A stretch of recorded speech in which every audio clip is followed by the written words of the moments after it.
I want to turn now to Minister Makki, Your Excellency. You are Lebanon's Minister for State for Administrative Reform. But before that, you are also a pioneer in behavioral economics and public policy innovation in the Arab region. You were the founder of Nudge Lebanon. That was the first behavior insight unit some time ago. So I want to take you back to those days before coming back to your work as Minister of Administrative Reform.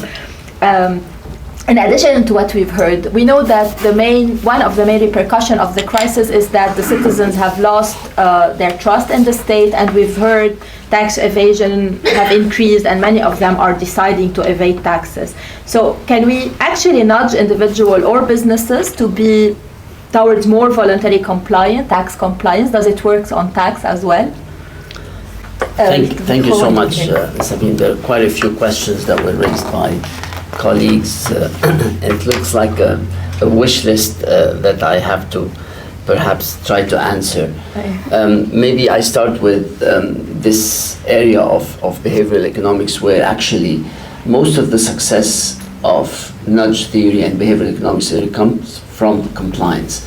And just to remind you, when the whole behavioral economic concepts started being applied were in 2010, with David Cameron setting up his first nudge unit in 10 Downing Street against measures of austerity, against very difficult times for the UK at the time. And what they were trying to do is kind of get people, among other things, to pay their taxes on time. So one of the most successful examples of nudge were applied in that case. And I'll come to that because we replicated this in Lebanon in a similar context, getting people to pay their utility taxes or utility bills on time was also very successful. So there are interesting potential applications in the area of compliance. But let me first, for those who don't know, what is behavioral science and how do we apply it? So essentially, it's an approach to get people to change their behavior using three essential steps. One, we combine psychology and other behavioral science with economics to better understand why people do what they do. Among other things, people have biases, cognitive biases, that prevent them from doing sometimes the right thing. Not because they're bad people, they have good intentions often, but simply they don't always follow through. And therefore they have biases such as present bias. They prefer immediate rewards, even though waiting a little bit more could be more lucrative. They have aversion to losses. They have overconfidence that they won't be called, for instance. They use availability biases to act on most recent information and so on, which means they tend to make decisions that are not necessarily in their own interest and the interest of the community. So first step is dissect to better understand why do people do what they do. The second thing, and here's where nudge theory comes to play, is design nudge intervention, what we call in Arabic handasat khayarat, or basically the way we design options to people could make them more accepting or approving of certain measures. And I'll give a few examples in a second. And finally, what makes it a very scientific approach is that we do test and test. That means we run experiments to test what works from what does not work. And this is something we borrow from the medical field, where we run randomized controlled trials. Instead of doing it on pharmaceuticals, we have a control group given the placebo. We do similar things in areas of tax compliance. We have a control group that receives the business as usual, and we test different interventions. So this is what we do. So to give you the most famous example of tax intervention that was done in 2010, it was replicated since several times, including in Lebanon, in the utility setting. For those late payers in the UK, they were randomly assigned into several, we call them interventions. So the control group received a normal letter from HMRC saying, you are late, if you don't pay, this is what will happen. So this is the control business as usual rule.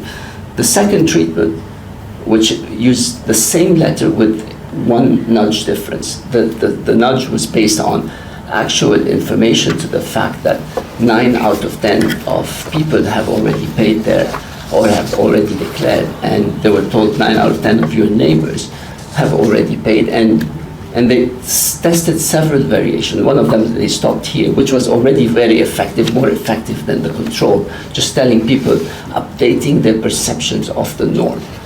Okay, so people thought that they're like waqafit alayhi. So changing the waqafit alayhi is an important nudge.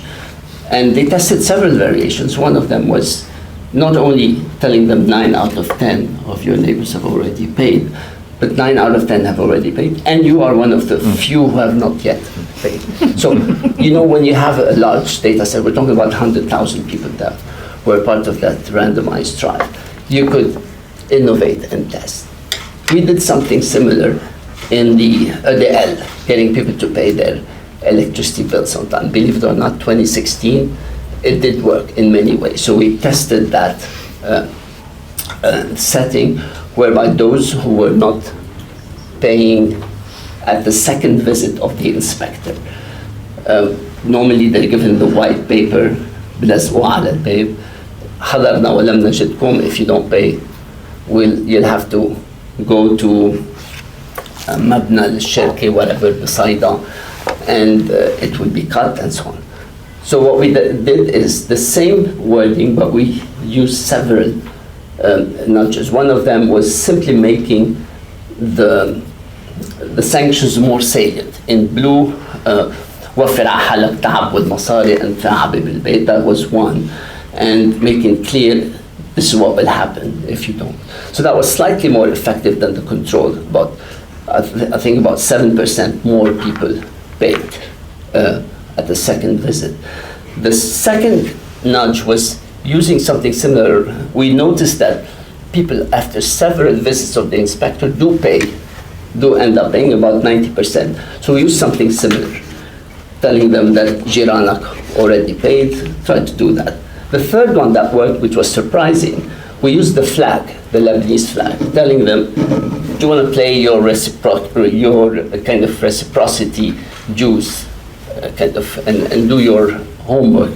That was also effective. So effectively, this does work, whether it's for late payment, and we've seen quite a lot, or for making declaration honest. And we have quite a lot of cases where people make declarations that are underrepresented, right? So there is room for this. And in a similar case, I did a major experiment during the FIFA World Cup, where volunteers present themselves to work for the FIFA World Cup, and often they overstate their Arab language skills, so just to be hired. So we noticed that in some what we call tester events we did in 2020, 2021, that a lot of them do not speak Arabic, although they said it. So what we did is we put for the treatment group a box whereby they tick the box. They say, I commit to saying the truth before they fill in the application form, which led to more people understating their Arab language skills and less people saying we are fluent and native speakers.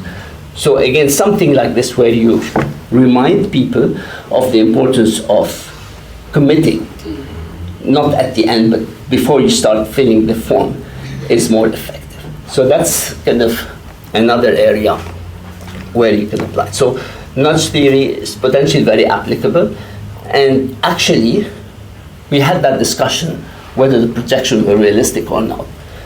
And based on something I said, that from my experience, there is room for higher compliance rate if you apply behavioral science across the board in revenue collection and things that exist, let alone being creative in new things like you mentioned, Kareem, like new areas, immediate and so on. But just on compliance with existing rules, whether it's understatement or late payment. So these are things we think that we could overachieve, and this is where we're heading with this potential compliance. I think we're going to do a committee that looks after application of behavioral science across the board on more revenue generation.